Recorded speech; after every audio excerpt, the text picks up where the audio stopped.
disculpen ustedes, de la PUCB, y el doctor Waldo Quirós, académico del Instituto de Química y director del Magíster en Didáctica de las Ciencias Experimentales, que hoy serán los panelistas en esta actividad. Quisiera también saludar a las autoridades de la Facultad de Ciencias, a las académicas y académicos, estudiantes y asistentes todos. Tengan todos ustedes muy buenas tardes. Como es de vuestro conocimiento, en mayo del año 2020, el Consejo Superior de nuestra institución aprobó la versión actualizada del modelo educativo de la PUCB, el cual define en extensión y en profundidad su actividad formadora en el pregrado y en el posgrado, y el cual, como ustedes bien saben, se encuentra en proceso de implementación. Este nuevo modelo está constituido por un conjunto ordenado de conceptos, premisas y decisiones que orientan la formación de personas y que se construyó sobre la base de la identidad institucional, entiéndase, Universidad Católica, Universidad de Excelencia y Universidad con vocación pública. Además, este modelo actualizado está estructurado a partir de 3 ideas matrices permanentes en la historia de nuestra universidad y 4 pilares conceptuales que guían todo el quehacer universitario. Estos últimos son formación integral, formación de excelencia, formación a lo largo de la vida y formación que aspira a lograr una vinculación permanente con el medio. Sobre estos 4 pilares esenciales está anclada la formación de personas en nuestra institución. A través de este nuevo modelo educativo, la PUCB se hace cargo del contexto nacional e internacional de la educación superior. Asume que el mundo de la cultura, las artes, el trabajo, la producción científica y la formación de personas es dinámico y cambiante, y con crecientes exigencias de aseguramiento de la calidad. A través de él, la institución se compromete con el desarrollo de habilidades transversales, esenciales para el desempeño profesional actual, las que se van alcanzando en los procesos formativos de pre y posgrado. Considerando estos elementos y recogiendo la solicitud de la Rectoría, como facultad hemos querido sumarnos a este proceso de implementación, socialización y apropiación de este nuevo modelo educativo. En ese sentido, agradecemos su presencia y les invitamos a participar de esta instancia que permitirá, de alguna manera, acercarnos al espíritu de este modelo y facilitar la apropiación de este nuevo modelo educativo en nuestro quehacer académico. Así que siéntanse todos ustedes muy bienvenidos. Don Juan Enrique, la palabra es suya. Muchas gracias, Manuel. Muchas gracias, decano. Muy buenas tardes. Quiero, si me corresponde, darles la bienvenida al proyecto de implementación del modelo educativo actualizado de la PUCB y agregar algunos puntos breves a lo que acaba de decir el decano. Como ustedes lo recordarán, el año pasado, en mayo, el Consejo Superior aprobó el modelo educativo actualizado, ¿ya? Este es un esfuerzo que viene desde el año 2000, fines del 2018, comienzo del 2019, en que se formaron comisiones, se actualizó el modelo, y aquí quiero hacer un pequeño paréntesis señalándoles que este no es un modelo nuevo. Este es un modelo que está anclado en la historia de la universidad, ¿ya? Y por lo tanto es un modelo que ha venido evolucionando en el tiempo, ¿ya? No estamos inventando nada nuevo, sino que lo estamos ayornando de alguna manera, ¿ya? La universidad el año 2019 presentó un proyecto al Ministerio de Educación, al conjunto de proyectos de innovación en educación superior para implementar el modelo. Afortunadamente y con bastante, diría yo, laureles, se aprobó el proyecto por el ministerio, lo que significó un financiamiento importante, ¿ya? Estamos hablando de un financiamiento alrededor de los 1.000 millones de pesos. Ese financiamiento tiene por propósito echar a andar el modelo, ¿ya? El rector en esa época me ofreció la posibilidad de ser director ejecutivo del proyecto, lo cual acepté de muy buen grado. Yo diría porque de alguna manera, a pesar de tener varias almas mater, una de las que considero más cercanas es la Universidad Católica de Valparaíso. Fui alumno de ella durante un tiempo, profesor de la universidad y rector durante 5 años. ¿Cuál es el propósito de lo que estamos haciendo hoy día? La universidad y básicamente la autoridad superior decidió integrar a la difusión del modelo un brazo distinto de los que ustedes han conocido hasta el momento, ya que son más bien eventos informativos grupales de alcance bastante amplio que han alcanzado a académicos, a alumnos y a estudiantes, perdón, y a funcionarios. El año 2020, la Facultad de Derecho inició lo que hoy día llamamos coloquios sobre el modelo. En ese momento fue un coloquio dirigido más bien a exalumnos, en el cual participaron como expositores algunos exalumnos de la universidad que ocupan puestos públicos, entre ellos el Contralor General de la República, la Fiscal Regional de Valparaíso y otros más. La idea del rector fue continuar con esta línea a nivel de facultad, y el segundo coloquio se llevó a cabo en agosto de este año en la Facultad de Filosofía y Educación, y tomó el esquema que hoy día tiene este coloquio, ¿ya? Que es un presentador central externo a la universidad y dos presentadores de la universidad. En ese momento el presentador central fue Ernesto Schiffelbein, ex ministro de Educación y Premio Nacional de Educación, y dos profesores de la Facultad de Filosofía y Educación, la vicedecana y el director del doctorado en filosofía. El tercer coloquio es este, ¿ya? El cual se refiere a la Facultad de Ciencias, y el cuarto, que ya está en ciernes y tenemos fecha para el 14 de octubre, va a incorporar a la Facultad de Ingeniería, ¿ya?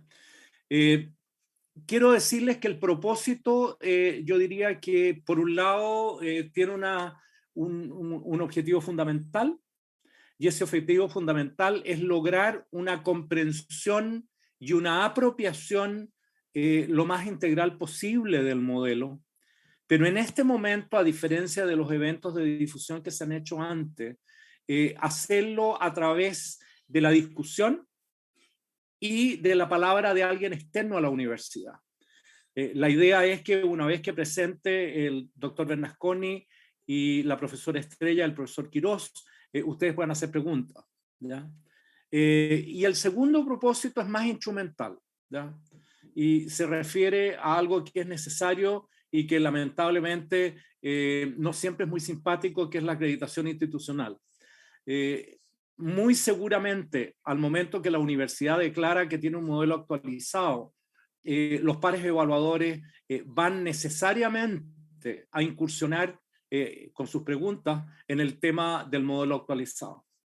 Y por lo tanto, la intención de la Rectoría y de la Dirección Ejecutiva del proyecto es lograr una comprensión lo más profunda posible, que permita de alguna manera demostrar que el modelo está instalado en la universidad y no es solamente una declaración, por muy formal y escrita que sea. Habiendo dicho eso, voy a cumplir con el grato deber de presentar a nuestro conferencista externo. Él es el doctor Andrés Bernasconi. El doctor Bernasconi es profesor titular de la Universidad Católica de Chile, de la Pontificia Universidad Católica de Chile. Es director del Centro de Justicia Educacional de la misma universidad, y su formación, aparte, digamos, del pregrado que fue en la Facultad de Derecho de la Pontificia Universidad Católica de Chile, se licenció en Derecho, se tituló de abogado a través de la Corte Suprema, como corresponde a los abogados. Posteriormente hizo una maestría en política pública, efectivamente, en la Universidad de Harvard, y terminó esta formación sistemática, diría yo, con un doctorado en la Universidad de Boston en Sociología de las Organizaciones.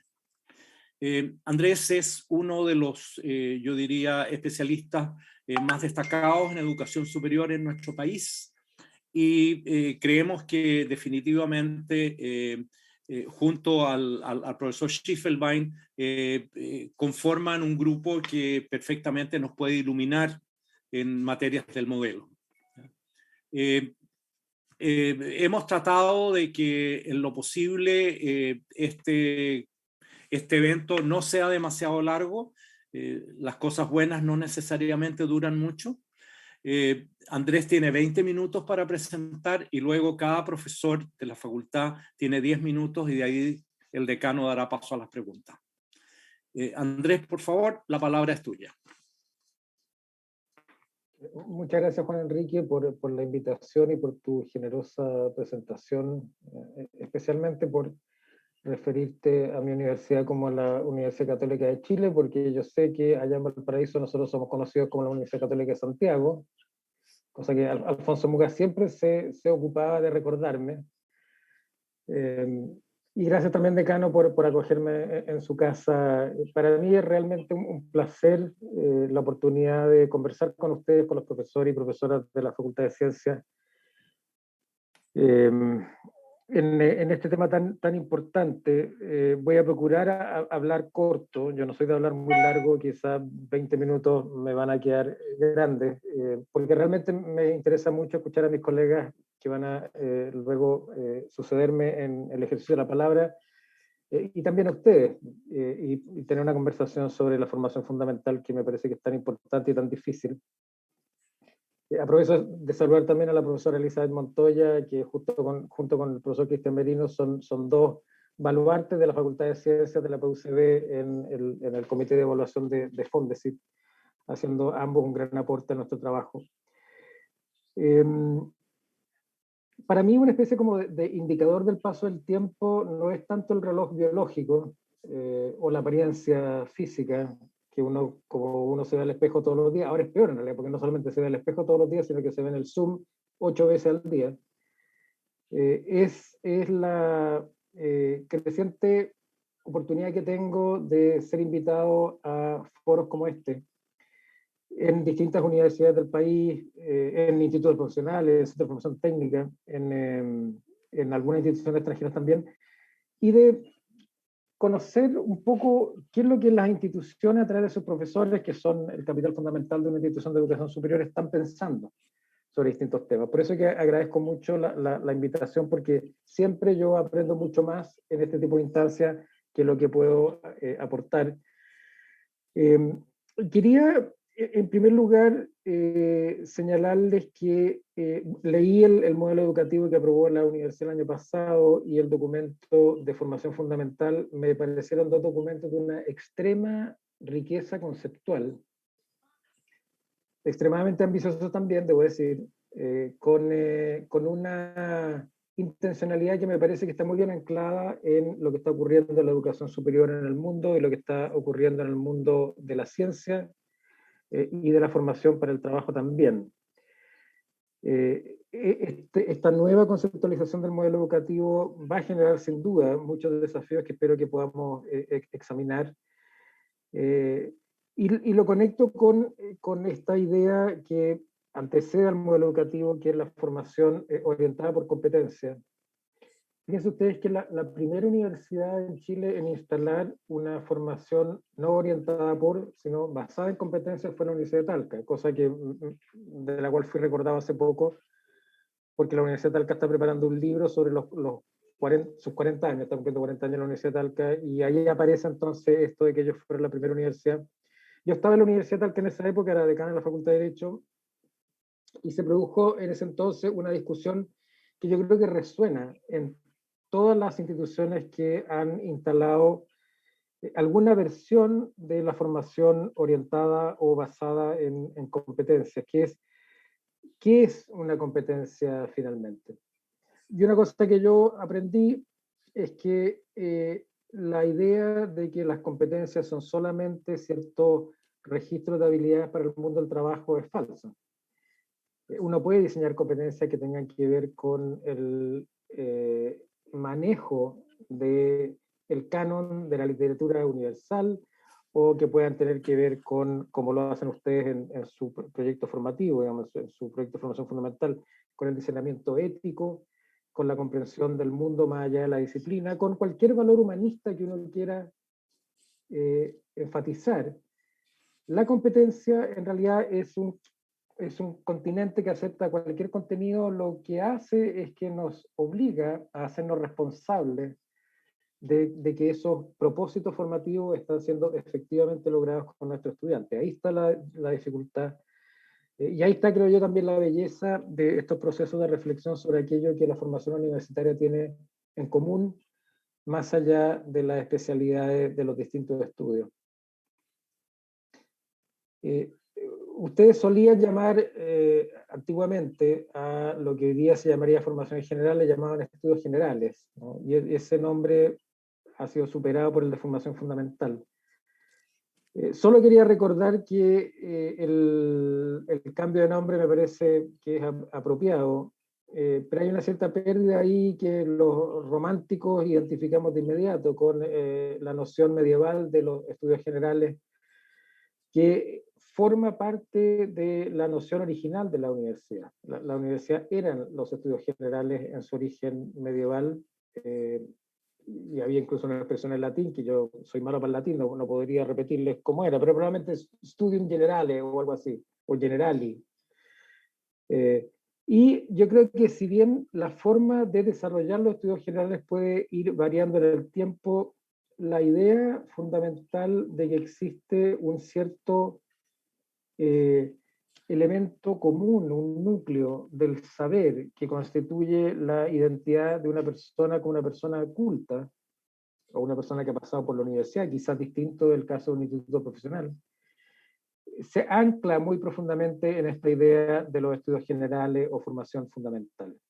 En otras palabras, la formación fundamental viene a responder a la pregunta: ¿qué es lo que un graduado universitario, digamos de pregrado, va a ser lo más fácil porque esto se complica en posgrado, de pregrado debe conocer, debe saber hacer, que no es aquello propio específico de un quehacer profesional? Entonces, yo creo que todos estaremos de acuerdo que para la formación de, digamos, un abogado, voy a poner un ejemplo que no sea propio de la facultad de ustedes para no meterme en camisa de once varas, un abogado uno esperaría que no solamente la persona que sabe escribir un testamento o un contrato, sino que es una persona que tiene una formación que hoy día llamamos fundamental o general, que le permite hacer otras cosas que los abogados se supone que deben hacer bien: trabajar con clientes, entender los clientes, escuchar a los clientes, poder trabajar en equipo, poder escuchar a especialistas de otras disciplinas en casos complejos. Esto no significa, creo yo, que no haya espacio en el mundo profesional para sigo con el ejemplo, abogado que no le gusta trabajar con gente, es tóxico con los clientes, tiene pésima relación con sus colegas, y que sin embargo es suficientemente brillante para resolver problemas difíciles a través de su comprensión de la ley, y pasa todo el día encerrado. Juraría que hay en la oficina grande especímenes de esa naturaleza y que prestan un servicio importante a la formación, perdón, al servicio profesional que presta esta oficina. Pero nosotros tenemos la idea de que en el mundo moderno esa es una situación excepcional y que más bien la forma de trabajo profesional en el mundo contemporáneo es altamente asociativa, es altamente dúctil y requiere lo que se mal llama destrezas blandas, pero que en realidad son destrezas profesionales generales, podríamos llamar, transversales a todas las disciplinas, y por lo tanto los 8 objetivos de formación transversal, de competencia de formación transversal que ustedes han definido, me parece que apuntan sólidamente en esa dirección. 2 puntos finales, 2 últimos puntos. Leyendo el programa o el documento, digamos, de formación fundamental, y la formación transversal, en particular en pregrado, la universidad se ha planteado competencias valóricas, que son para convivir en la sociedad, competencias académicas que reflejan la condición universitaria de la formación que los estudiantes reciben en la PUCB, y competencias de desarrollo personal e interpersonal que son fundamentales para el desempeño en el mundo laboral y académico. Es decir, son aquellas que conciernen al ejercicio profesional del graduado después de que pasa por el campus. un ejercicio interesante, me parece a mí, especulativo, académico, no quizá demasiado práctico, pero que me parece que es productivo y que es algo que uno pudiera hacer en la medida que este proceso de instalación del programa de formación fundamental se está dando, está teniendo lugar. Es pensar cómo los tres ejes de la formación transversal, los tres ejes, las competencias valóricas, no son solo, o no, se pueden concebir no solo como aquellas necesarias para convivir en la sociedad, sino que existen también competencias valóricas que son importantes para el desempeño académico. Estoy pensando, por ejemplo, en la integridad de los estudiantes, bien álgida en realidad a propósito de lo que ocurrió estos años, porque todas las instituciones hemos visto un alza muy importante en las notas de nuestros estudiantes y en los porcentajes de aprobación. De hecho, tanto es así que uno de los principales alimentadores de la prueba de transición universitaria del año pasado para este año, que eran estudiantes que les había ido mal, desapareció en la cohorte de la gente que dio la prueba de transición este año. Porque hay muy poca gente que le fue mal en el primer año de la formación universitaria en Chile. Y esto incluso en IP y CFT. Bueno, a lo que voy entonces, integridad académica. Integridad académica podría ser una competencia valórica que no es para convivir en la sociedad en términos amplios, sino que es específica del ámbito académico. Después también podríamos pensar en competencias académicas que no son solamente aquellas que están relacionadas con el desarrollo intelectual del estudiante durante su formación, sino que competencias académicas que son a su vez competencias valóricas para convivir en la sociedad. ¿Qué tipo de competencias académicas podrían ser competencias valóricas? Quizá el discernimiento profesional y la ética profesional es el mejor ejemplo de estas competencias que son académicas en el sentido que son específicas de una profesión, son especializadas, pero en realidad tienen que ver con la participación de ese profesional en la sociedad. Y por último, competencias de desarrollo personal e interpersonal que no son solamente importantes para el desempeño en el mundo laboral y académico, sino que también pueden ser importantes para la convivencia en la sociedad. Y aquí es donde me parece a mí tiene importancia como competencia de desarrollo personal e interpersonal aquellas que tienen que ver con una capacidad de funcionar en el mundo del trabajo. Mi última reflexión concierne al desafío que significan las competencias transversales. El desafío principal, me parece a mí, es que, como ustedes lo han previsto, ustedes tienen 8 competencias transversales, pero que tienen que articularse en 5 cursos. Eso, 2 obligatorios y 3 electivos. Eso significa que esos 5 cursos tienen que dar lugar a la formación de más de estas competencias transversales que los cursos disponibles para ella permiten. Por lo tanto, habría que esperar que los cursos de formación en competencias transversales atiendan más que una. Eso ya es un avance porque durante mucho tiempo la formación general o transversal se concibió como una especie de educación enciclopédica en que se esperaba que simplemente porque el estudiante fuera expuesto a áreas del conocimiento distintas de la propia, estas competencias transversales se iban a generar por, digamos, osmosis o generación espontánea. Bueno, eso puede que ocurra, puede que no, la verdad es que no sabemos porque nunca nadie lo ha estudiado. Y entre paréntesis, la implementación de lo que ustedes están haciendo es un gran ámbito de investigación en formación en educación superior. Sino que lo que sabemos o creemos saber es que uno tiene que intencionar en el estudio de estos cursos, que son los que componen la oferta de formación transversal, fundamental, tiene que intencionar el logro de esas competencias. Yo diría que esa es una primera etapa. Pero el sueño del pibe, si ustedes me permiten, sería que nuestra formación profesional especializada fuera de naturaleza tal que en el largo plazo no fuera necesario tener cursos de formación fundamental porque las competencias transversales fueran absorbidas por la malla regular de formación profesional de los estudiantes que ustedes tienen, que además tienen una facultad hiper interdisciplinaria con todo tipo de programas en ciencia, en pedagogía, la licenciatura, en fin. Entonces, quien no llegara a ser necesario tener un curso de ética cristiana o de antropología cristiana, porque esos contenidos, esos objetivos de aprendizaje, esas competencias, como quieran llamarlo, están tejidas en el devenir del estudiante a través de su formación científica y profesional. Y sabemos que eso es sumamente difícil de lograr. De hecho, es sumamente difícil de lograr que los cursos, las asignaturas tributen al perfil de egreso, incluso la parte científica y profesional, para qué decir estas otras dimensiones transversales. Me parece que es súper difícil de lograr, pero ese es el futuro, esa creo yo que es aquello a lo que las instituciones universitarias debieran aspirar, es a no necesitar cursos especiales para formar en competencias transversales, sino que integrar eso a la formación regular de sus programas. Y con eso me callo. Seguramente hablé 20 minutos, que no era mi idea, pero en fin, me entusiasmé. Gracias, Andrés.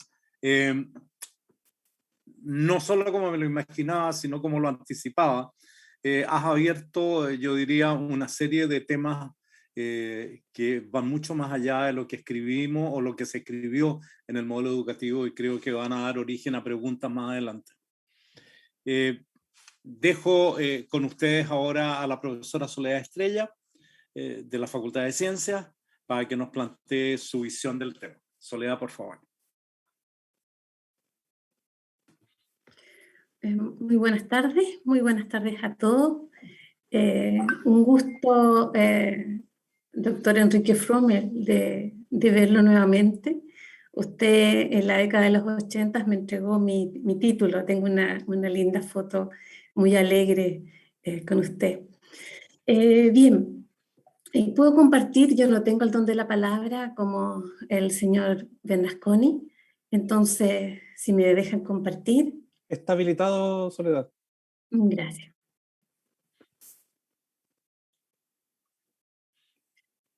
¿Sí? Sí. Soy profesora del Instituto Matemática.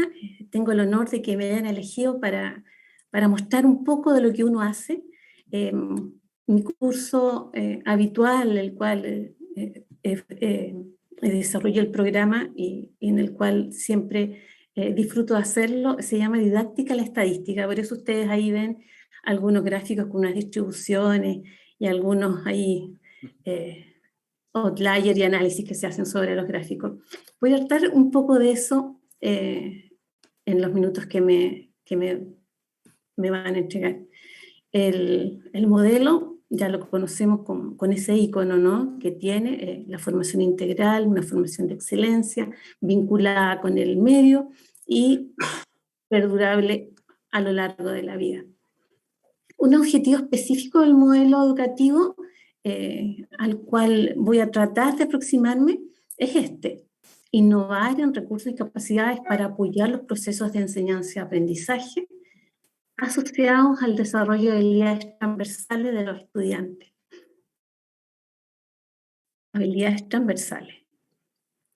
Bien, lo que nos pasa a varios acá en la Facultad de Ciencias, que hacemos clases en la pedagogía, por lo tanto estamos formando a los profesores de matemática, de ciencia, de las aulas de nuestro país, es que tenemos que llevar no solo el currículo de educación superior que se nos plantea, ¿no? en las mallas curriculares, sino que también tenemos que llevar un currículum escolar.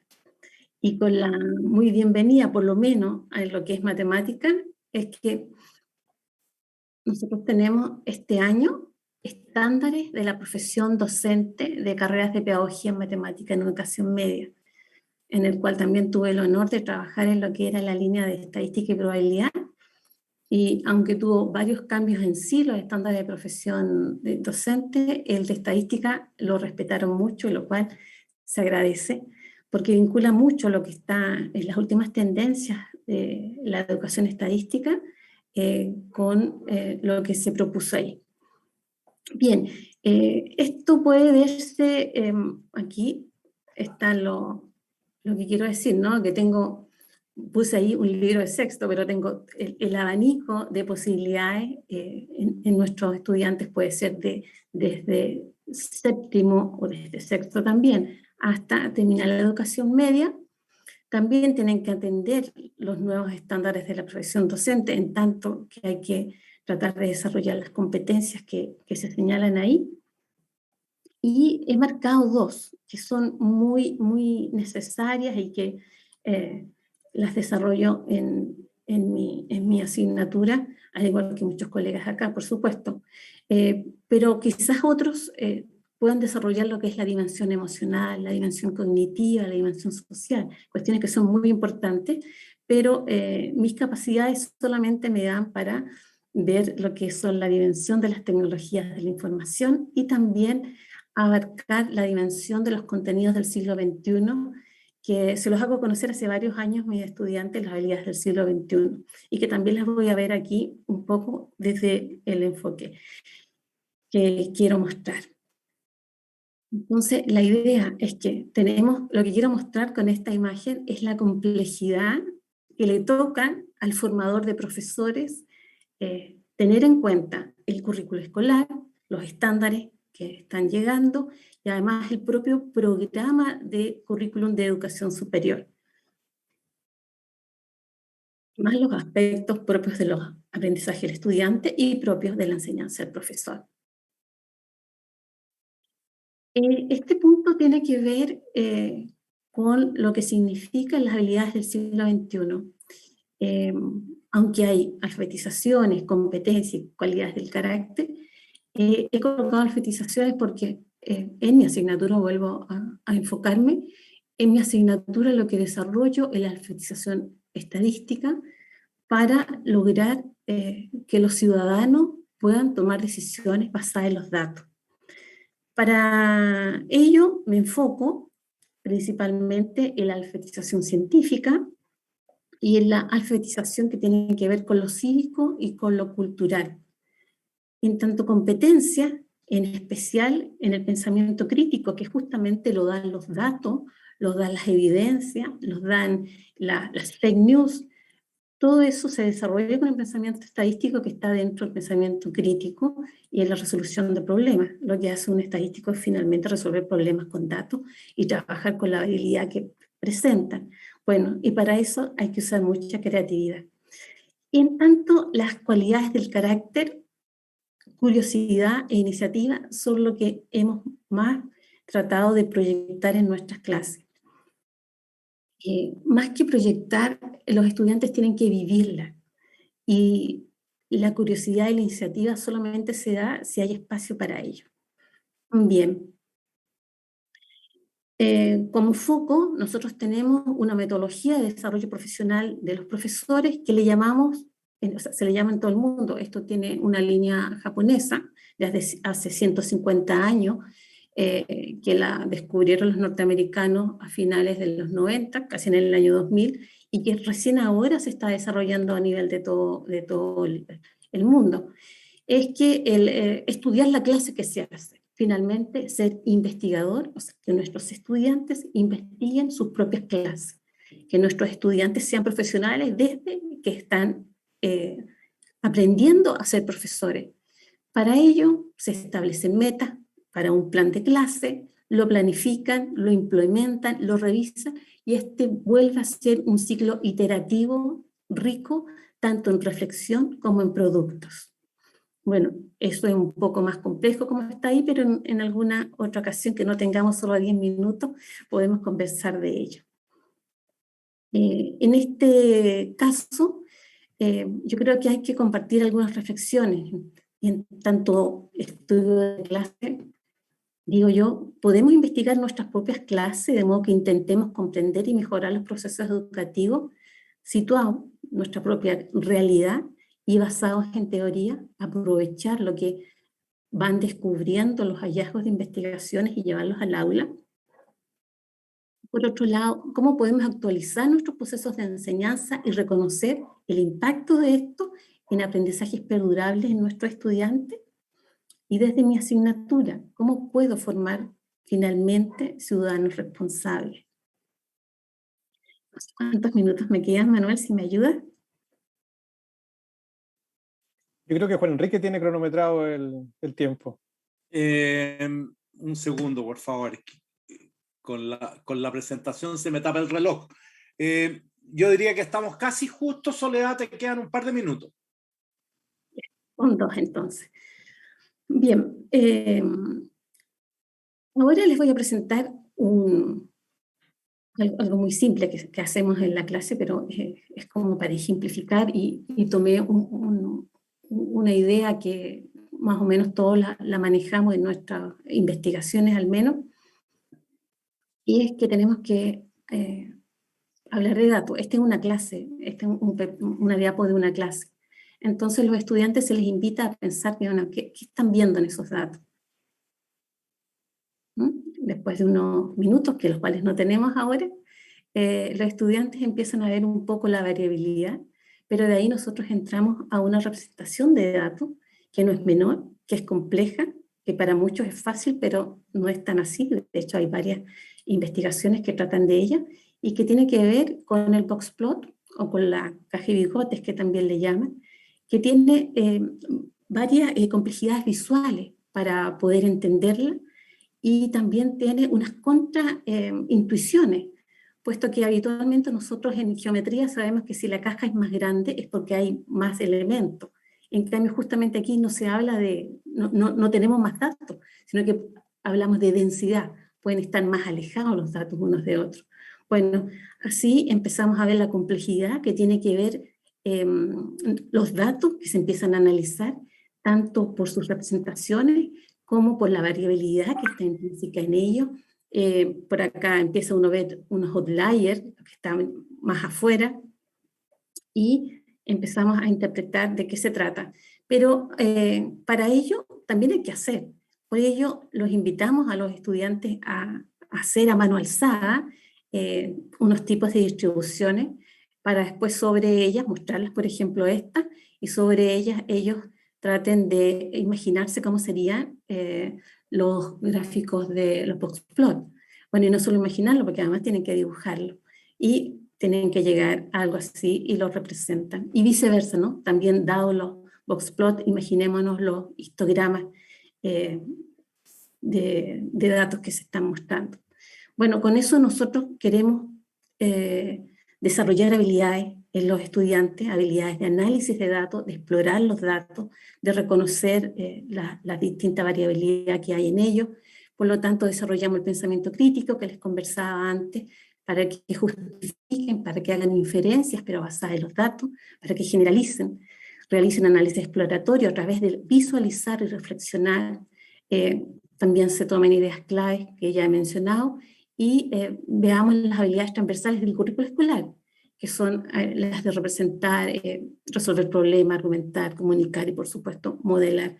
Eso también tiene que ver con los estándares que les decía antes y con las habilidades del siglo XXI.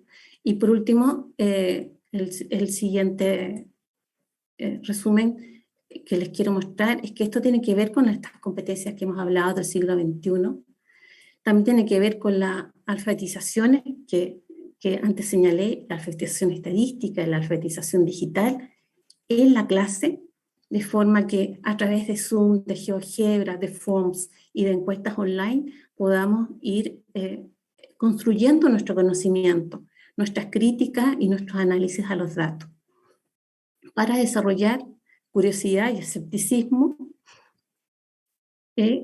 con un modelo de enseñanza, el que les mostré, el del estudio de clase, para que desarrollen sus competencias profesionales, para acercar la práctica a la teoría. Tenemos un modelo especial que trabaja con problemas, con planes, con datos, con análisis y conclusiones, modelos iterativos y situados. Y como les decía, y lo coloco aquí emulando un poco la bandera japonesa, ¿no? Tratando de usar esta metodología de desarrollo profesional, que es el estudio de clase. Bien, esa era mi experiencia que quería compartir con ustedes. Soledad, muchas gracias. Creo que nos ha mostrado un rasgo distinto de la formación transversal y que abre todo un mundo de posibilidades. Así que además quiero agradecerte la mención a la foto de aquella graduación. Ha pasado tiempo, ¿ya? Pero es una satisfacción verte en la posición que estaban tus profesores en ese momento. Muchas gracias. Pasamos a la tercera presentación y dejo con la palabra al profesor Quirós. Muchas gracias. ¿Se escucha por ahí? Sí.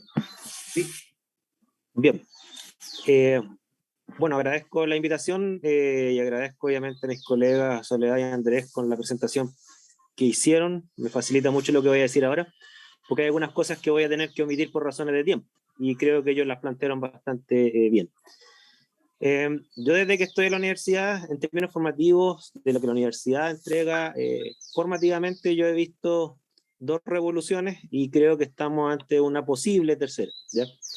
La primera revolución que yo he visto fue el paso del académico erudito al académico investigador, que esa más o menos yo vi el término de esa historia. Ya cuando yo entré a la universidad, ya al menos en el Instituto de Química, la mayoría de los académicos eran académicos investigadores, y entiendo que eso con el recambio generacional ya se terminó de completar, ¿ya?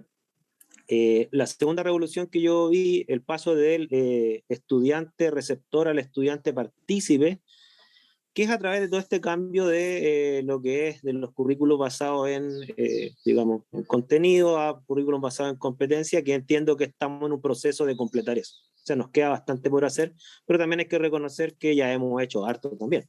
La capacitación de los mismos académicos, incluir actividades formativas que integren no solamente conocimientos, sino que habilidades y actitudes, yo creo que eso ha sido un gran avance y ha sido hasta cierto punto revolucionario para quienes no venimos del mundo de la pedagogía o de la investigación en educación. También fue tortuoso, pero benéfico desde mi punto de vista hasta ahora. Y lo que les quiero plantear ahora en base al proyecto educativo que presenta la Católica Valparaíso es que la tercera posible revolución pasa por el tema de la interdisciplina. Y voy a explicar por qué mi opinión es esa, ¿okay? Yo tomé algunas capturas de pantalla que podrían aportar algo a la discusión y marqué en amarillo algunos aspectos que yo creo que podrían ser revolucionarios si es que son llevados a la práctica. Promover un desarrollo interdisciplinario pertinente y contextualizado, por ejemplo, o propender a un diálogo fecundo entre disciplinas, por su complejidad, los temas y problemas que la realidad nos impone requieren ser analizados y abordados con seriedad y tratamiento interdisciplinario. Esa frase, ¿no es cierto?, que si uno la lee tal cual como está, uno dice, bueno, ¿qué hay de revolucionario en eso?, ¿no es cierto? Todos queremos. El asunto es que para formar en esos campos, desde mi punto de vista, hay que hacer cambios sustanciales a cómo, al menos nuestra universidad, está estructurada orgánicamente. Me explico. Si yo tomo los párrafos que tienen que ver con interdisciplina y flexibilidad entre programas, y yo miro cómo está estructurada orgánicamente la universidad, y no creo que sea muy distinta en otras universidades, claro, nosotros estamos separados en facultades, y además en nuestro caso creo yo que es un poco más, está incluso más desagregado porque nosotros tenemos institutos que tienen cierta independencia. O sea, por ejemplo, los presupuestos no los manejan las facultades, los manejan los institutos, y hay consejos en cada instituto que toman decisiones. Y son institutos monodisciplinares, o sea, seamos claros. O sea, yo entiendo que la Facultad de Ciencias se cultivan muchas disciplinas, pero las decisiones que se toman, por ejemplo, en nuestra facultad, y no creo que sea muy distinto a las otras facultades, las toman finalmente los institutos.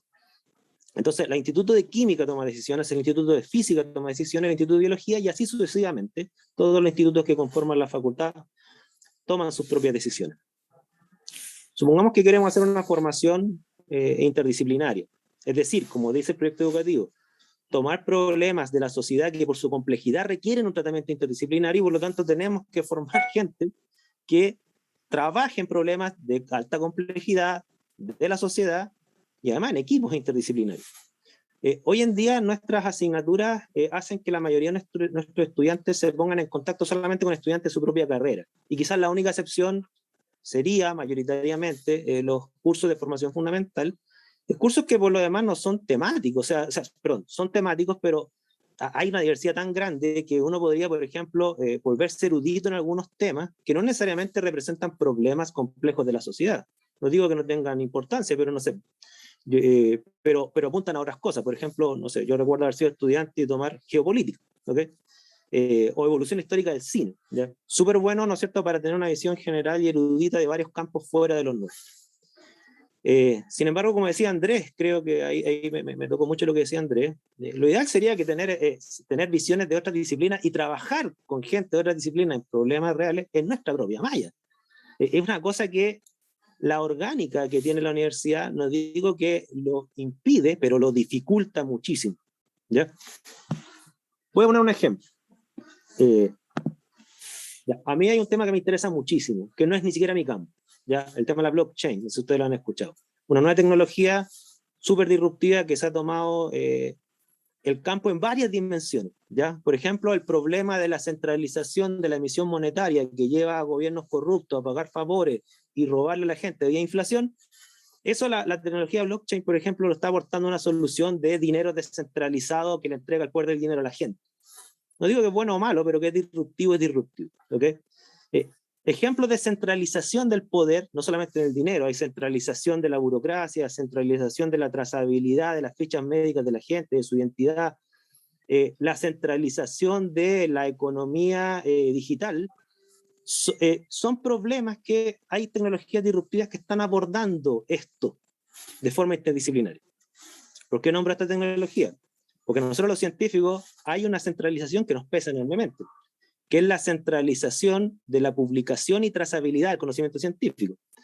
Nosotros sabemos, por ejemplo, hoy en día que existen 3 grandes editoriales que manejan casi todos los artículos ISI, ¿no es cierto?, que tienen un poder de lobby enorme con la OCDE, que obliga a que el ranking de la universidad sea solamente en base a las revistas de esos grupos conglomerados que tienen una trazabilidad normal y nos obligan a publicar ahí, a pagar membresías ahí, y además hacemos el trabajo absurdo, a mi juicio, que además les pagamos a la revista por el trabajo que nosotros hacemos, que ellos publican y lucran con eso.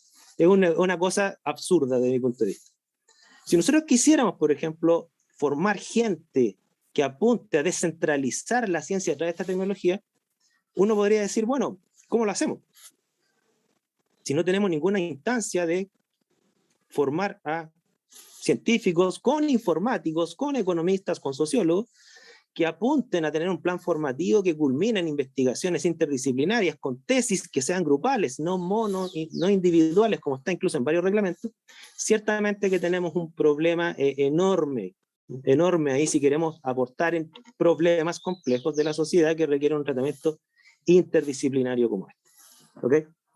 Ahora, ¿cómo se hace en otras universidades? Por ejemplo, Carnegie Mellon, que tuve la oportunidad de visitar en el marco del proyecto Ciencia 2030, lo tiene resuelto de la siguiente forma. Tanto la formación como la investigación en problemas complejos que requieren un tratamiento interdisciplinario se alberga en centros, no en facultades ni en institutos monodisciplinares, y los centros están abiertos a cualquier académico de las distintas facultades que vaya a trabajar al centro, tanto a nivel de investigación y formación, como también tiene su personal interdisciplinario propio, ¿ok? Ahora, ustedes me dirán, los que son de la PUC, pero nosotros tenemos centros, ¿no es cierto? Sí, por supuesto, tenemos centros. De hecho, este centro que yo les estoy mostrando lo tomé porque precisamente es un centro que desarrolla tecnología blockchain en distintos ámbitos, como yo les mencioné. Me llama mucho la atención eso. Ojalá algún día la PUC tenga un centro de esta naturaleza. Pero más que el tema en sí, ¿no es cierto? Yo quiero mostrarles lo siguiente. Esto se ha resuelto en el centro. Ustedes me dirán, nosotros tenemos centros. Sí, tenemos el CREAS, tenemos el Centro de Biotecnología, tenemos varios centros. Sin embargo, este es el reglamento orgánico de nuestra universidad. Y de ahí creo que viene una posible revolución. Si ustedes ven el reglamento orgánico de nuestra universidad, ¿qué dice de los centros? Los centros son organismos académicos constituidos para el estudio de un aspecto determinado de la realidad a partir de distintas disciplinas. Hasta ahí suena bien, ¿no es cierto? El quehacer de los centros se orientará preferentemente a la investigación, la extensión, la asesoría y la asistencia técnica, no a la formación. ¿Ok? ¿Podrán realizar docencia? Sí, pero de postítulo y posgrado, no de pregrado. Y en términos que acuerde, no el centro, el Consejo Superior.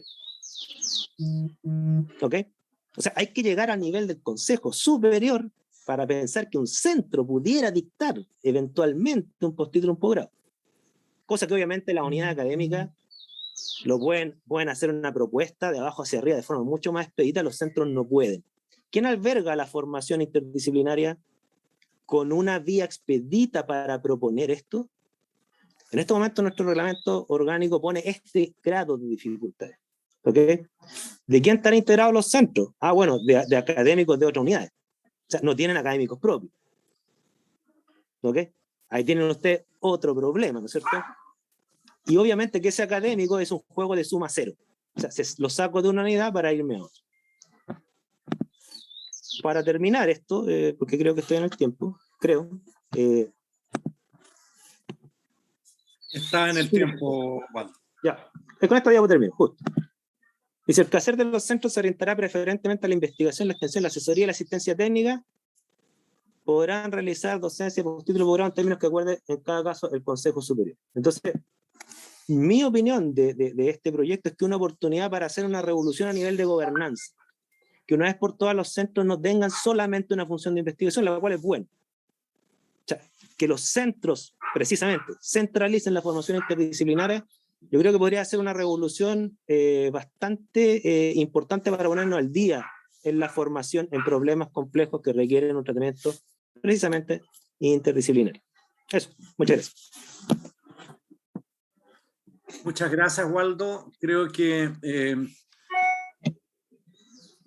la exposición del profesor Quirós nos completa el cuadro, ya a través de una visión que yo me permitiría llamar una metavisión de la formación fundamental, ¿ya? O sea, ir más allá, ¿ya?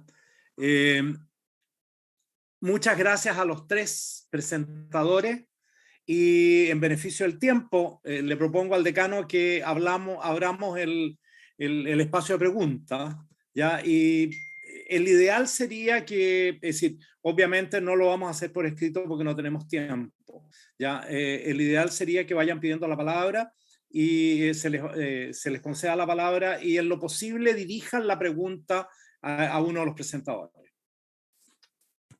Por Sí, favor. efectivamente, Juan Enrique, yo coincido. Les pediría que soliciten la palabra a través del chat para poder discutir sobre este tema y a lo mejor no concluir, pero tal vez sí plantear algunos puntos que pueden ser relevantes en lo que nos va a quedar de tiempo para la concreción de este nuevo, o como bien decía Juan Enrique, perdón, de este modelo educativo actualizado, más que nuevo.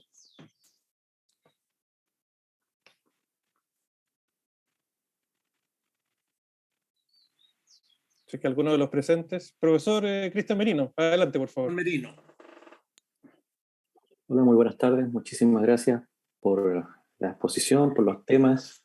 Yo creo que son bastante controversiales. Yo creo que el tema de gobernanza es un tema menor que atañe no solamente a nuestra institución, sino que probablemente a diversas instituciones, y ahí tal vez los expositores nos puedan dar algunas luces de cómo este tipo de aspectos se pueden ir resolviendo, porque efectivamente, tal como comentaba el último expositor, sobre todo en el ámbito formativo, cuando se quieren hacer cosas interdisciplinarias, a veces nos ocurren precisamente estos temas de, ok, si queremos desarrollar un curso interdisciplinario en el cual participen distintos académicos que puedan contribuir y aportar con distintas visiones, ya el obstáculo del señor Waldo es, bueno, el código le ponemos. ¿A qué instituto estaría asignado entonces dicha asignatura? Ahí empezamos ¿cómo se llama? A darle vuelta y empezamos a inventar cosas, como por ejemplo, incluso, no sé, ver si es posible que una facultad pueda proporcionar algún código para que a través de ese código podamos conectar a los docentes y eso se sale hasta incluso de la propia organización que tiene la propia institución. Entonces, no sé qué posibles vías de solución o han visto cómo han resuelto este tipo de aspectos, sobre todo cuando a veces la orgánica institucional en determinadas ocasiones se vuelve en la propia camisa de fuerza que no permite a veces que va en pos de cultivar el conocimiento y que ciertamente se traslade hacia la formación de nuestros estudiantes. Ofrezco la palabra a los presentadores. Andrés, Soledad, Waldo. ¿Yo puedo aportar algo? Por favor. Bueno, yo al menos con las universidades del Consorcio Ciencia 2030, con lo cual venimos trabajando, las otras universidades, que es la USACH y la Católica del Norte, tienen exactamente los mismos problemas de gobernanza. Yo no sé si alguna universidad en Chile ha resuelto la interdisciplina mediante una revolución de gobernanza. No creo, ¿ya? Sí creo que es necesario. Ahora, la única iniciativa que hay que prometería esto es el proyecto Ciencia 2030 que tenemos nosotros en nuestro consorcio. No sé si hay alguna promesa en los otros consorcios Ciencia 2030 que existen en Chile. No somos el único, pero tiene un eje de gobernanza. Por lo tanto, yo entiendo que la universidad va a honrar la palabra y va a ser el atrevimiento de hacer modificaciones de gobernanza de carácter estructural y no solamente de maquillaje, ¿ya? Pero yo pongo así solamente para cerrar. Este problema de gobernanza ha generado situaciones tan extrañas como, por ejemplo, de que si surge una carrera de pregrado o de posgrado llamado Big Data, que está muy de moda, ¿no es cierto? Empieza una discusión absurda que surge en la gobernanza, que es de quién es la carrera, si de ingeniería informática o de estadística. O sea, discusiones como esa, obviamente que son ridículas, viendo que la sociedad, cuando se trabajan estos temas en la sociedad, es decir, fuera de la universidad, se trabajan interdisciplinariamente y no están estas discusiones. Entonces, eso es lo único que puedo responder.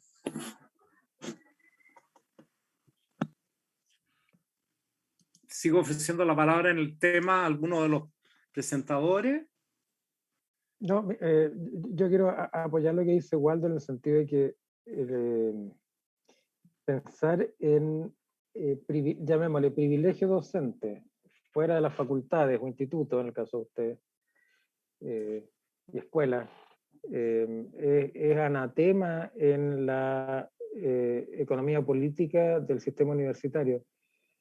En parte creo yo por un problema financiero, que es que las platas de la docencia de pregrado, en la medida que entran a las facultades que la ofrecen, son un premio demasiado importante como para dejarlo ir. Y de hecho esa es la razón por la cual la Facultad de Educación en la Universidad de Chile no prosperó.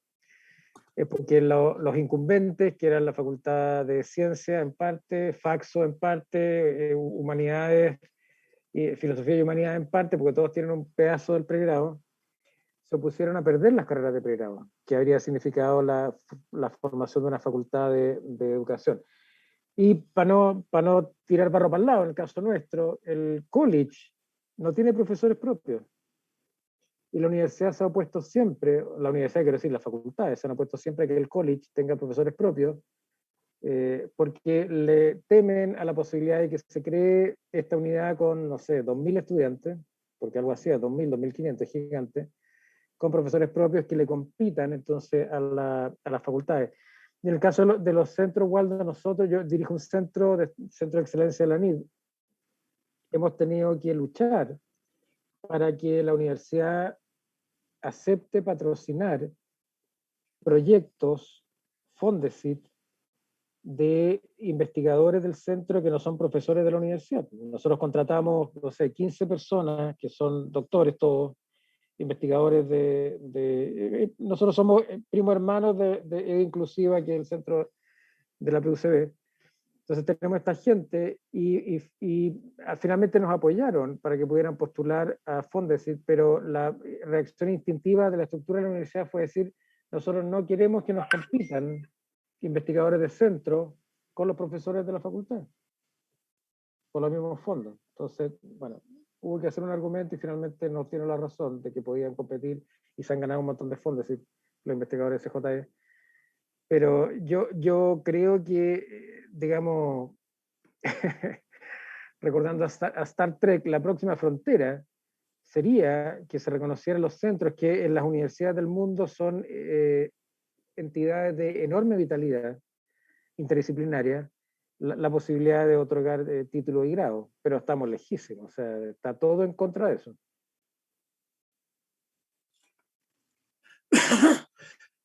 Gracias, Andrés. La profesora Conira González pidió la palabra. Bueno, Enrique, me disculpa, hay una pregunta en el chat. Si es que me permites leerla, que era Por justo favor. antes de que Dale. levantara la mano. Pregunta al profesor Juan Zamora, del Instituto de Estadística, si existe alguna propuesta concreta para ese cambio de gobernanza a la cual se refería el profesor Waldo Quirós, o alguna idea de cómo se puede proponer. Yo entendería que eso ya está respondido en la figura del centro, como un ente que no solo hace investigación, sino que también forma personas profesionales y capital humano avanzado, ¿no? ¿Es así, Waldo, como lo entendería? Sí, sí, una aclaración. Esa idea del centro es más que una idea, es un ejemplo de cómo lo hacen las universidades que han resuelto eso, de las que yo conozco, y mi opinión es que debería ser acá, que debería hacerse acá. Ahora, no es una idea de la PUCB ni del proyecto Ciencia 2030 donde yo estoy metido, quiero ser súper claro con eso. Ojalá que una idea como esta se adopte como oficial, ojalá. Manuel, quisiera hacer un pequeño comentario. Por favor. Respecto de si existe alguna idea en este sentido a nivel de lo que estamos haciendo hoy día con el modelo, ¿ya? La respuesta es no, ¿ya? Quiero ser súper directo, ¿ya? El modelo fue concebido exclusivamente, yo diría, en un aspecto la implementación del modelo en un aspecto extremadamente funcional desde el punto de vista educativo, ¿ya? Concuerdo con Waldo de que aquí hay implicancias digamos, en otras direcciones, pero es más, el proyecto de implementación del modelo educativo, incluso a mí siempre me es necesario aclarar, ya de que nosotros ni siquiera tenemos como misión entrar a discutir el modelo. Nuestro rol es exclusivamente implementarlo, ¿ya? O sea, creo que lo que Waldo está planteando es como 2 pasos más adelante, y por lo menos en lo que nosotros estamos haciendo es un tema que ni siquiera hemos soñado en considerar. Eso, Manuel, gracias. Muchas gracias, Juan Enrique. Profesora Corina González, la palabra es suya. Muchas gracias.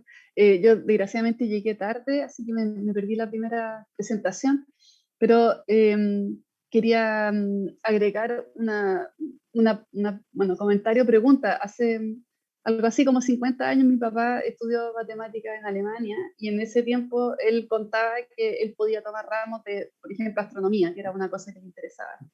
Y existía esa flexibilidad curricular con un set, digamos, de cursos troncales y con una serie de cursos que eran todos los cursos, entiendo yo, de la universidad, que fue lo que yo también viví, digamos, que uno podía, había un abanico de cursos de la carrera que sea, y uno podía meterse en esos cursos porque bueno, eran cursos para la universidad. Entonces, a mí siempre me ha llamado mucho la atención la gran rigidez de las mallas de acá, estoy pensando como de nuestra universidad y probablemente la universidad chilena versus lo que sucede en otros países donde hay una formación que es troncal y hay un montón de cosas abiertas que los estudiantes pueden, pueden tomar. Ahí Jaime está diciendo que en el pasado aquí también fue así.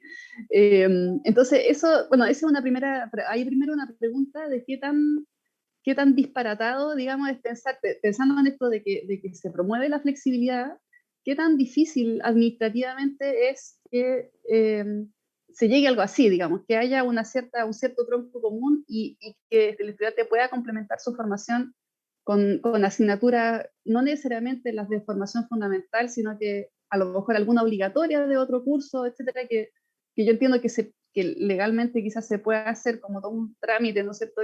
Pero es una cosa un poco engorrosa. Entonces, esa es una primera cuestión, si que realmente queremos generar algo flexible. Y lo otro tiene que ver con lo que decía Waldo, con quien yo concuerdo, digamos, absolutamente, que ahí quería agregar una dificultad adicional al hecho de que de cómo están articulados los centros en este momento, cómo están concebidos los centros al interior de la universidad. Y es el tema de las contrataciones también en áreas que son interdisciplinarias, porque ese, bueno, es un problema que en el caso de la didáctica de la ciencia lo vemos muy, muy explícitamente, digamos que si queremos contratar profesores en el área, dependemos de que algún instituto relacionado con el área quiera contratar al profesor. Y eso no siempre es tan sencillo. Entonces, también el avance de áreas que son interdisciplinarias se vuelve bien complejo desde ese punto de vista. Y particularmente, no sé, por ejemplo, ahora que tenemos también un doctorado, también eso lo hace más complejo porque además hay una cláusula que dice que las personas del claustro tienen que ser profesores de jornada completa, contratados por la universidad, etcétera, etcétera. Entonces, hay una serie de restricciones que si hubiese, digamos, ciertas facilidades para crear estas instancias que fortalezcan el trabajo interdisciplinar, creo que sería más sencillo. Y se podrían realmente fortalecer estas áreas. Y el ejemplo que da Waldo de esta mezcla, por ejemplo, de Big Data, ¿no es cierto? Que hay una serie de áreas, yo diría que en general la realidad es compleja, ¿no? Y por lo tanto, si queremos buscar soluciones a los grandes problemas que tenemos ahora, a los cuales creo que como universidad debiésemos responder, se necesita el conocimiento interdisciplinar, se necesita trabajar en conjunto. Y eso requiere de que haya personas que se mezclen, digamos, en el conocimiento. Por lo tanto, eso debiese ser, creo que la universidad debiese pavimentar ahí un camino que haga esa relación más sencilla. Eso nomás quería agregar. Gracias. Okay. Muchas gracias, Corina. No sé, Juan Enrique, si da tiempo para responder a esa pregunta, que yo lo veo como una reflexión y como recoger ideas para lo que va a ser el futuro de nuestra institución, pensando en este modelo educativo actualizado, la actual propuesta de reforma de estatuto de la universidad, en que estamos teniendo la opción de repensar la universidad para los próximos 20, 30 años. ¿O pasamos a la próxima pregunta? A ver, yo quiero tener mucho cuidado, Manuel, en dar opiniones respecto de la estructura institucional de la universidad, que hace mucho tiempo que dejé de ser rector, digamos, ¿ya? De alguna manera a mí me correspondió la estructuración del estatuto actual, ¿ya? Que fue un paso extraordinariamente grande en esos momentos, ¿ya? Ahora los tiempos cambian, ¿ya? La universidad de los años 80 no es la universidad de hoy, ¿ya? Si bien lo que en ese momento implicó un avance importante, creo que los avances ahora es muy posible que vayan en otras direcciones, pero no me quiero pronunciar sobre ese tema porque no me corresponde y creo que además, digamos, sería extraordinariamente poco prudente hacerlo, ¿ya? Lo que sí, a lo que decía Corina, quiero hacer solamente un comentario. Yo concuerdo con Andrés en el sentido de que el ideal sería que la formación fundamental vaya orientada a una suerte de autoformación, ¿ya? Y creo que de alguna manera en el modelo está de alguna forma esbozada así, ¿ya? Porque gran parte de las áreas de formación fundamental se conciben como insertas dentro de la formación profesional y de la formación básica, ¿ya? Yo creo que el ideal sería que al final ya esto se diera casi como algo que esté en el corazón de la formación que tienen los estudiantes en su profesión, ¿ya? Por otro lado, me complica un poco el tema de estructurar esto en asignaturas, ¿ya? Creo que lo que ella plantea es muy interesante y muy atractivo, ya que es el hecho de que los alumnos puedan insertarse en otras áreas, ¿ya? Pero eso nos lleva un poquitito a lo que antes eran los estudios generales, ¿ya? Y que fueron de alguna manera cambiados radicalmente en la Constitución básica que nació de la Reforma. Hay universidades que lo hacen, y yo le voy a pedir de alguna manera a Andrés que me corrija si estoy mal. Yo tengo un nieto que terminó su licenciatura en astronomía en la Pontificia Universidad Católica de Chile y tomó uno de los ramos de historia medieval propios de la carrera de historia, porque la malla sí se lo permitía, ¿ya?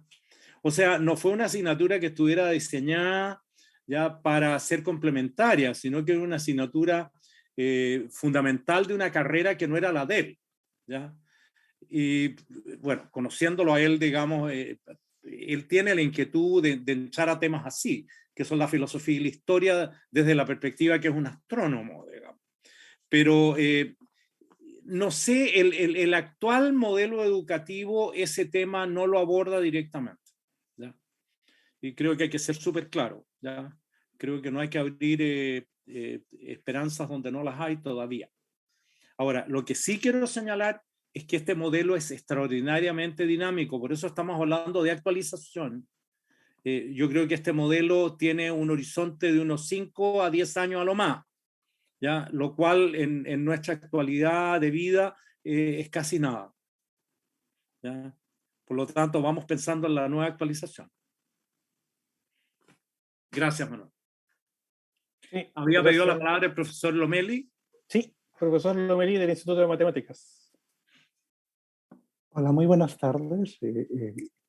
Gracias por la oportunidad que presentan ahora con muy buenas instancias sobre el modelo educativo, las diferentes perspectivas.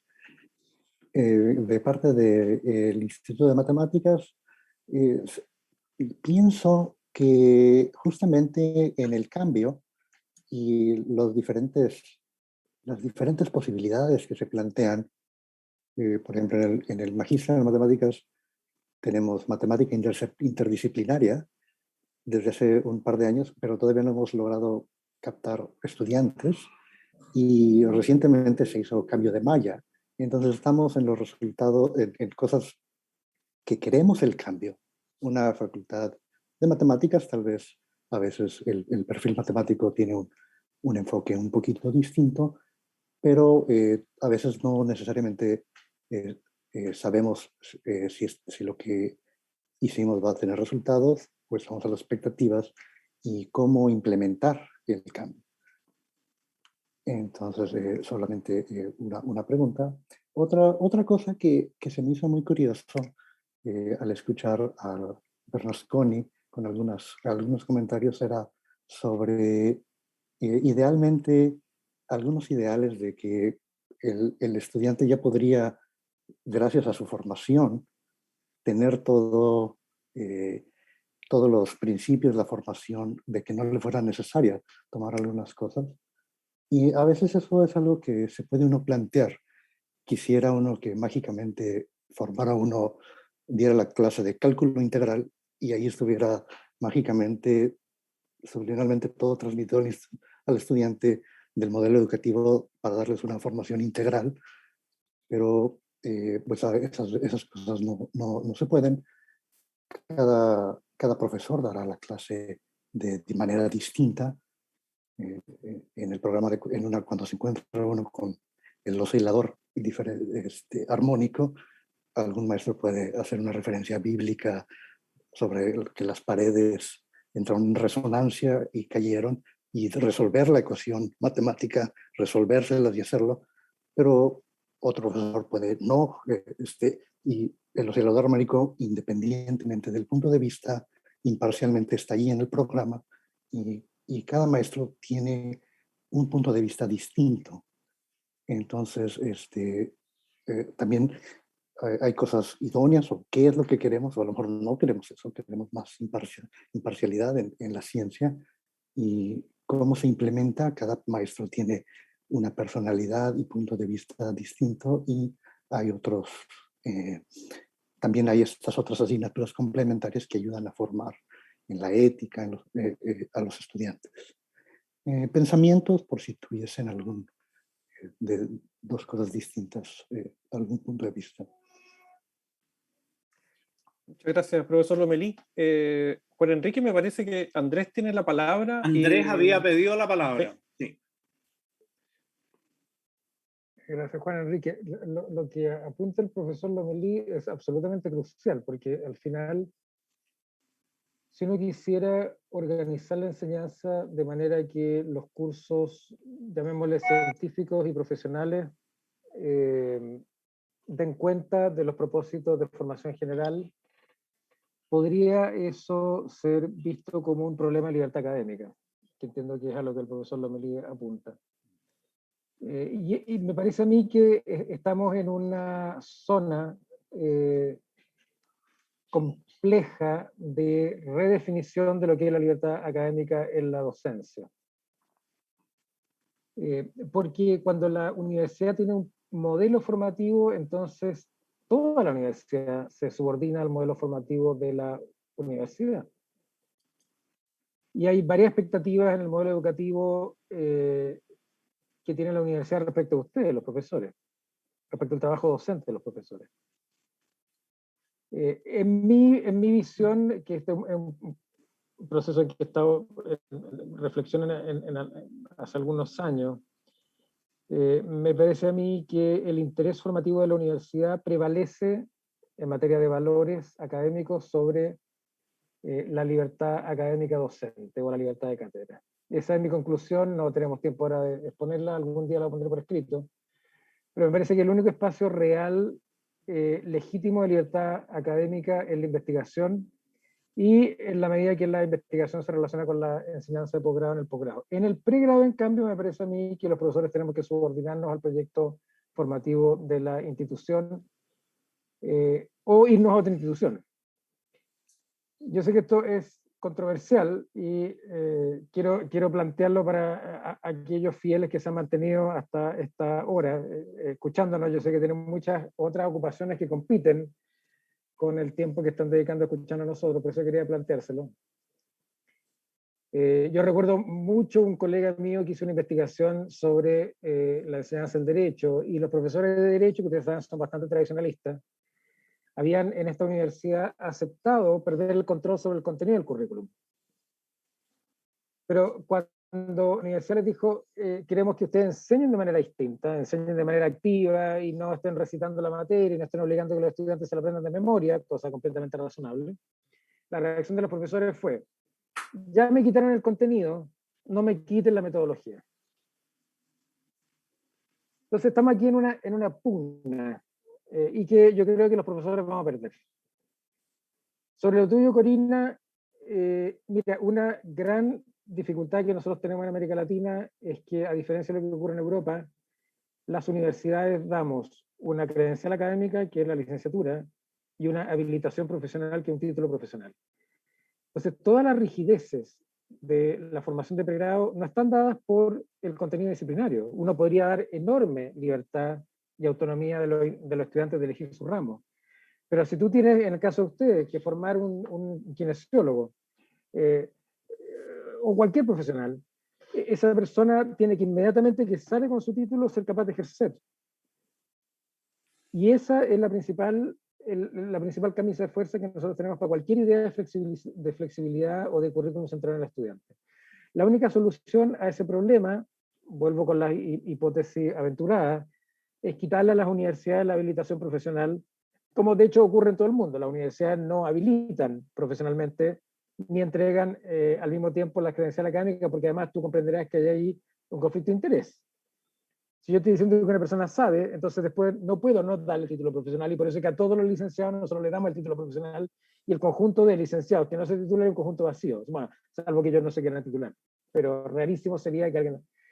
Entonces, eso es algo que no se puede, en lo que no se puede avanzar en Chile, simplemente porque no tenemos la infraestructura que tienen los países desarrollados de otras agencias, colegios profesionales, boards, el Estado, que certifique las profesiones a través de un examen, a través de una práctica, a través de una supervisión durante un tiempo, lo que fuera, y es como se usa en los países desarrollados. Manuel, tenemos 6 minutos todavía. El profesor Bergman pidió la palabra. Sí, por favor.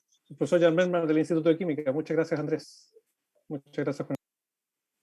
Hola, muy buenas tardes. Muchas gracias a todos los expositores y también al decano por organizar este coloquio.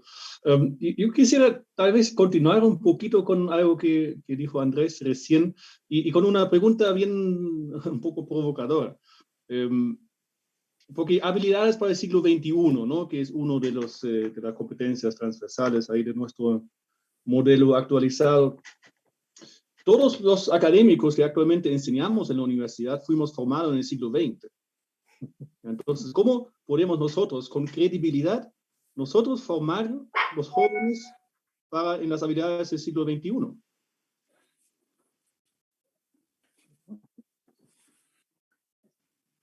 Sí, mira, cierto, pero si hay algo que tenemos los universitarios no sé si es cierto, pero es parte de nuestra ideología, los profesores y las profesoras, es que nosotros creemos que sabemos cómo desarrollar esa competencia de orden intelectual superior. Y en alguna medida social y valórico también. Piensen ustedes que durante mucho tiempo, hasta hace 20 años, todos nosotros asumíamos que la formación de las carreras de pregrado que tenían en el área, digamos, de ciencias, bueno, en general en todas, tenían un ciclo de ciencia básica y después un ciclo de saberes más profesionales. Esa formación por sí sola, de manera misteriosa, mágica, producía el resultado del profesional bien formado, que era una persona que podía hacer las operaciones propias de la profesión, trabajar en una sociedad, ser buen ciudadano, ir a votar, tener buena salud, todas las condiciones que se esperan de un profesional universitario. La única diferencia, yo creo, ahora es que estamos tratando de hacer esa relación entre lo que nosotros enseñamos y el perfil de ingreso explícita. Yo soy de los que creo que no necesariamente uno tiene que convertirse en un especialista en, por ejemplo, ética profesional o en comunicación efectiva o en lo que fuera que está en el ciudadanía. No es que todos nosotros tenemos que hacer eso, sino que hay que cuidar que en la malla los estudiantes tengan oportunidades de formación en que ellos puedan desarrollar esas habilidades confiando en una universidad como la de ustedes o como la mía, que tiene buenos estudiantes, quizás esto es distinto en otras universidades, en que las capacidades autónomas de aprendizaje de los estudiantes bien conducidas, bien apoyadas, son tan o más productivas que lo que ocurre en la sala de clase. Entonces, aquí yo creo que se testea, a propósito de lo que decía el profesor Lomelí sobre libertad académica, que es otra condición de borde, aquí se testea cuánto realmente creemos que los estudiantes tienen capacidad de aprendizaje autónomo. Porque si creemos que es muy baja, entonces al final toda la responsabilidad de formarlo integralmente en todos los aspectos de las habilidades blandas recae en nosotros.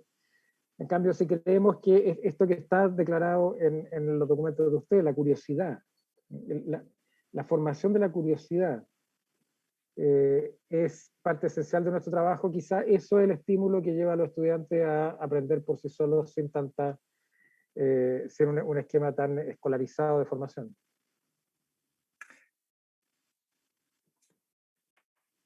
Decano, yo creo que estamos en la hora.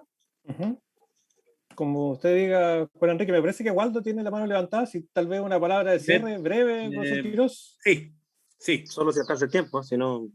No, si te puedes regir a 2 minutos, no hay problema. No, 2 minutos es solamente para responder la pregunta de Jan.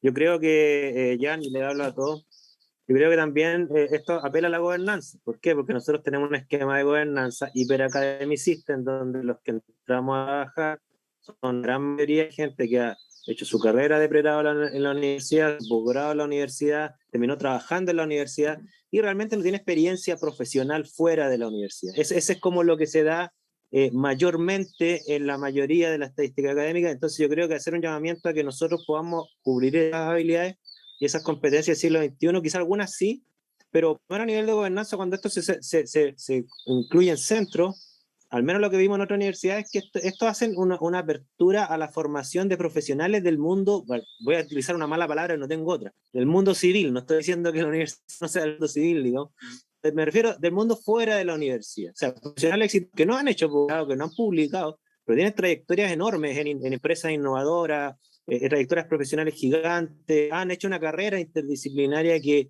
son convocados a participar de esta formación, se abren las aulas a otro perfil de formadores, no solamente el típico académico con un doctorado que tiene paper easy, ¿no es cierto? Eso yo creo que puede cubrir esta habilidad del siglo XXI también, o sea, no descarto lo que dice Andrés, digamos, pero yo creo que esto otro también es complementario. Ya, o sea, yo creo que también tenemos que tener cierta humildad nosotros como académicos, de que hay ciertas habilidades que se desarrollan en la práctica, y esa práctica la mayoría de nosotros no la tenemos. ¿Okay? Waldo, no me puedo quedar callado. ¿Ya? Yo tuve la oportunidad de ser rector del UNIAC, ¿ya? Y uno de los requisitos que teníamos en la UNIAC, y una de las razones por las cuales gran parte de los académicos no eran de jornada completa, era que les exigíamos desempeño actual en su oficio al momento de ser académicos de la universidad. Te doy un ejemplo. Eso es bastante más fácil en una universidad que va por el lado de las artes y la comunicación, digamos. O sea, nuestros actores, ya los profesores en el área de teatro, ya tenían que ser actores practicantes. ¿Ya? Nuestros músicos, ya te doy un dato. Uno de nuestros profesores en el área de música no docta era Ángel Parra. ¿Ya? Y Ángel componía en el mismo momento que estaba dictando clases. La Anita Reeves, digamos, como actriz. ¿Ya? Entonces, el problema que teníamos que a la hora, y aquí tomo un comentario que había que echar, ¿ya? A la hora de la acreditación vienen los problemas. Que por qué usted no tiene tantos profesores de jornada completa como debería tener. Vamos contándolos, digamos, y vamos diciendo de que en vez de 5 años tiene 4. ¿Ya? Me tocó vivir la experiencia de una acreditación siendo rector de la universidad en esas condiciones. Entonces, yo no puedo más que concordar contigo. Yo creo que en mi época, Alberto Cruz, decano de arquitectura de la universidad, hablaba de cuando se le pidió de que se hiciera una maestría en arquitectura, él dijo de partida habría que cambiarle el nombre al grado. Había que hablar no de un magíster, sino de un dextrum. O sea, alguien que realmente es capaz de hacer, no solamente, digamos, es un maestro en el tema de la disciplina. Así que Dios quiera que eso se pueda dar, pero creo que tiene un montón de bemoles que pueden impedir que sí sea. Revolución.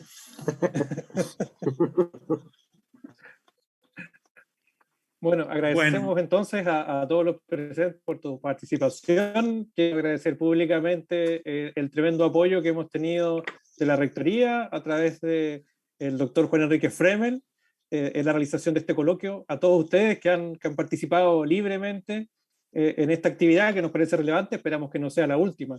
Y a lo mejor en nombre de la facultad también agradecer a los expositores, en particular al doctor Bernasconi que nos acompañó el día de hoy, y a la profesora Soledad Estrella y Waldo Quiroz que aceptaron ser panelistas en esta actividad. Juan Enrique, no sé si quiere decir algunas palabras al finalizar. Solamente dar las gracias. ¿Ya? Creo que el proyecto está al servicio de la universidad, así que realmente nosotros no estamos haciendo ningún favor si no estamos cumpliendo con nuestra obligación. Quiero agradecer a Andrés la disposición. ¿Ya? Él me dijo una cosa que creo que la puedo repetir, ya que él no solo aceptaba, sino que lo hacía con agrado, siendo que esto era la Pontificia Universidad Católica de Valparaíso. ¿Ya? Nos vemos en Ingeniería el 14 de octubre, Andrés. Muy bien, muchas gracias. Gracias por venir a todos y todas. Muchas gracias a todos. Que tengan muy buena tarde. Cuídense mucho. Muchas gracias. Vale, chao, chao. Que estén muy bien. Gracias. Chao, gracias. Que estén muy bien. Cuídense mucho. Chao, chao. Gracias. Recording stopped.